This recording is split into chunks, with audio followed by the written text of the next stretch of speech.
कभी कभी पहाड़ों की खामोशी अपने अंदर ऐसी चीखें छुपा लेती हैं जिन्हें सुनने के बाद इंसान की रूह तक कांप जाती है। जम्मू कश्मीर के किश्तवाड़ में भी एक ऐसी ही कहानी सामने आई।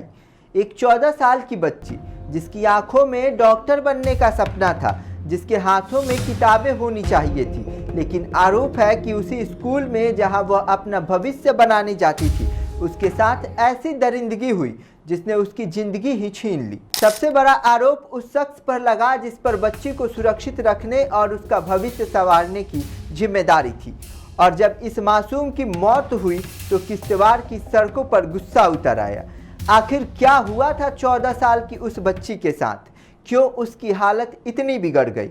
और इस पूरे मामले में अब पुलिस ने क्या कार्रवाई की है? नमस्कार, मैं सिद्धार्थ कुंवर आपका स्वागत करता हूं क्राइम रूम में।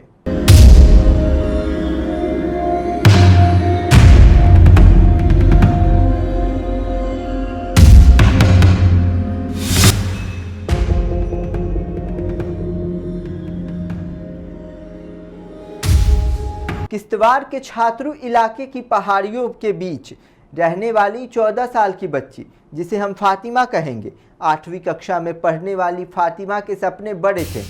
वह पढ़ना चाहती थी, आगे बढ़ना चाहती थी और डॉक्टर बनने का सपना देखती थी। हर दिन की तरह वह स्कूल जाती थी, कंधे पर बैग, हाथों में किताबें और आंखों में भविष्य के सपने। लेकिन परिवार के मुताबिक पिछले कुछ समय से उसके व्यवहार में बदलाव आने लगा था। वह पहले जैसी बात नहीं करती थी, चुप रहने लगी थी, डरी हुई नजर आती थी।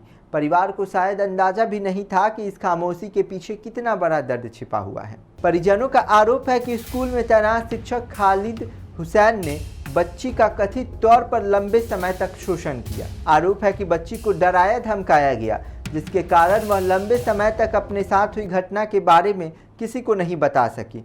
फिर एक दिन अचानक उसकी तबीयत बिगड़ गई, उसे उल्टियां होने लगी, पेट में तेज दर्द हुआ और हालात लगातार खराब होती चली गई। परिजन उसे डॉक्टर के पास लेकर पहुंचे और जांच के बाद जो सामने आया उसने पूरे परिवार के पैरों तले जमीन खिसका दी। 14 साल की बच्ची गर्भवती थी। परिवार के लिए यह सिर्फ एक मेडिकल रिपोर्ट नहीं थी, बल्कि उनके लिए एक ऐसा सदमा था जिसने उसकी पूरी दुनिया हिला दी। पूछताछ के दौरान बच्ची ने कथित तौर पर शिक्षक का नाम बताया। इसके बाद मामला पुलिस तक पहुंचा। बच्ची की हालत लगातार बिगड़ रही थी। परिजन उसे लेकर किश्तवाड़ के जिला अस्पताल पहुंचे। इसके बाद बेहतर इलाज की उम्मीद में डोंडा के सरकारी मेडिकल कॉलेज गए, लेकिन बच्ची की कम उम्र और गंभीर स्थिति ने मुश्किलें और बढ़ा दी। परिजन उसे लेकर जम्मू कश्मीर की तरफ निकल पड़े। उन्हें उम्मीद थी कि किसी बड़े अस्पताल में उनकी बेटी की जान बच जाएगी, लेकिन रास्ता लंबा था और वक्त तेजी से निकल रहा था। किश्तवाड़ से जम्मू की तरफ जाते हुए बटोट के पास अचानक बच्ची की हालत और बिगड़ गई और फिर उस 14 साल की मासूम ने अपनी मां की गोद में दम तोड़ दिया। जिस बेटी को बचाने के लिए परिवार अस्पतालों के चक्कर लगा रहा था, वह बेटी रास्ते में ही जिंदगी की जंग हार गई। बच्ची की मौत की खबर जैसे ही छात्रों और आसपास के इलाकों में पहुंची, लोगों का गुस्सा फूट पड़ा। बाजार बंद हो गए, सड़कों पर लोग उतर आए। व्यापारी, स्थानीय लोग और छात्र सभी इस घटना के खिलाफ आवाज उठाने लगे। लोगों की मांग थी कि आरोपी के खिलाफ सख्त से सख्त कार्रवाई हो। मामला बढ़ता देख पुलिस ने कार्रवाई की और आरोपी शिक्षक को गिरफ्तार कर लिया। वहीं शिक्षा विभाग ने भी आरोपी को निलंबित कर दिया।